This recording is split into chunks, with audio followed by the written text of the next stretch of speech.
Big changes are shaking up the RV industry right now. Recalls, price drops, and new models could completely change the way you camp in the real near future. If you own an RV or thinking about buying another RV or thinking about buying an RV for the very first time, this week's RV news is something you cannot afford to miss. Okay, let's get started. First with the good news. Here we go.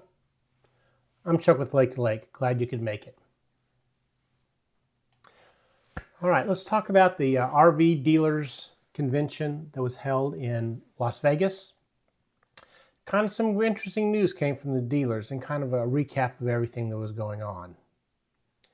The market is still soft as compared to boom years. And dealers are starting to focus more on service, inventory, and realistic pricing, because they need to keep things moving. You know, they know that if they get people from the service side in, people come in to the lot, they see the new RVs on the floor. They know that's an opportunity to introduce them to what's new and what's available. But it's still a buyer's market. With the glut of inventory on the lots, on the dealers' lots, the buyers are still in control. Dealers also were discussed the ever-evolving market, the post-boom, the inventory balancing, the used inventory. In fact, the used market's growing pretty big because people bought them and they're not using them because of COVID. Or they bought them during COVID and they're not using them now. Now they need to get rid of them.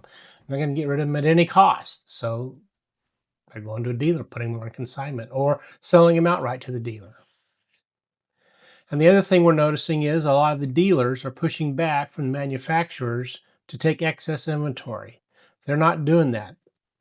In 23 and 24, we saw a lot of that going on in the industry. But now the dealers, they're realizing that they can't afford to take the excess inventory. They can't afford to do that anymore. The other thing that we're seeing a lot of the dealers focus on, and we even see this locally, is service. A lot of the local privately owned dealers, well, actually just all the dealers in general around here, are adding on service bays because they know there's a lot of money to be made in service and there's a lot of benefits getting that customer in the door. Some of the new things that they talked about at the convention in Las Vegas: lightweight towables, off-grid systems, and 12-volt architecture or 24-volt battery system upgrades to the travel trailers. Some of the new products and tech that we're seeing at the convention were, number one, we're seeing lightweight towables. They're really trying to get the weight down because they know that this half-ton towable market really needs to be towable by a half-ton truck. You just can't put a label on it, and people aren't accepting that as much as they used to. We're also seeing a lot more emphasis on off-grid systems, where we're getting more robust solar panels and bigger and better battery banks and a better management control system built into the unit, not an add-on after the fact. Another thing that dealers were discussing is, number one, was the problem with the build quality of the units themselves and the warranties and what the manufacturers are going to do when the dealers have to take care of those problems. Because right now the dealers are complaining that they're losing money when they're doing warranty work. And they also are very concerned about their customers who bought older units, let's say a fifth wheel, and they have frame problems and they're out of warranty. They were really hoping or really wishing that the manufacturer would step in and help out. They ain't gonna do it, sorry. But that is a concern of theirs, because if somebody comes in and buys an RV and you get a frame flex problem, they're not going to come back to that same dealer. They're going to go somewhere else and buy the next one because they had a bad experience. Listening to the consumers, to the public, like me and my wife, larger showers. That's the one thing. That's the one complaint that I've had and my wife's had, and every place we go is nice trailer, real small shower. Even in some of the smaller campers, they're putting in bigger showers. And another thing, these slides, They're getting them where they're all floor level. Everything's on one level. You don't have that. You don't have that little bit of knob sticking up like you do with the Schwintex. I think Schwintex are going to be a thing of the past. They're going to be a footnote in the history book, so to speak, which I think is a good thing. I have Schwintex slide on my unit. I don't have any problems with it. And I did a video of how the maintenance that I take care of and how I take care of it. Haven't had any problems. Knock on wood, you know. Some of the other things we're seeing much better lighting, LEDs that are dimmable. Some of them were even some of the LED setups, you can even change the color, you know, from a bright white to an amber or soft light or whatever. On the pantry cabinets, we're starting to see the manufacturers put in pull-out shelves. You know, I got a video where I added them to my unit, and it makes a huge difference. But I'm glad to see the manufacturers are really starting to think and starting to cater to what the consumer really wants. The features of the Thrive include a king-size bed. It includes tankless water heater, a much better kitchen countertop and sink. It's all one molded piece. And it's aimed at couples and small families. And again, it's a glamping type camper. And they're putting in a quieter air conditioner, so it's not as noisy. I'll tell you what, if you bought one before 2023, you know those air conditioners are loud, and you just fact of life. We also saw an innovative travel trailer, the bowless rivet. I tell you, it's pretty slick looking. It's very modern, and it may give Airstream a run for its money. You know, it's off-grid ready. It's ready to go. It's high tech, EV towable friendly rigs. Basically, right now, the only thing that's actually out there is they're making it much lighter, and the lighter, less energy, the longer the batteries last. We'll see how that works out. There's also a very unique concept vehicle. I've got to make sure I say this right. The AI THD, a drivable transformer home. I tell you what, it is really slick. Now, I don't know if this will ever come out on the market or whatnot, but you know what? Somebody's thinking outside the box. You know, it expands, has 3 sides, it nearly doubles the interior space from when you're driving down the road.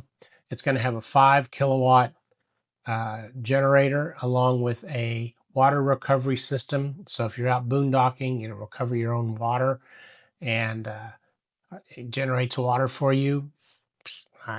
Yeah, we'll see how that really works. But you know what? They're thinking outside the box. It's got a full smart home integration system. It's going to drive like an RV, but live like a home. That's their theme. There's only one recall I'm going to talk about. It's for the Winnebago Micro Mini. When you run the stove and the furnace at the same time, you can get an inverted flame coming down from the stove top. And it's a possible fire risk. They're supposed to be sending out notices around December 22nd to all people that bought them.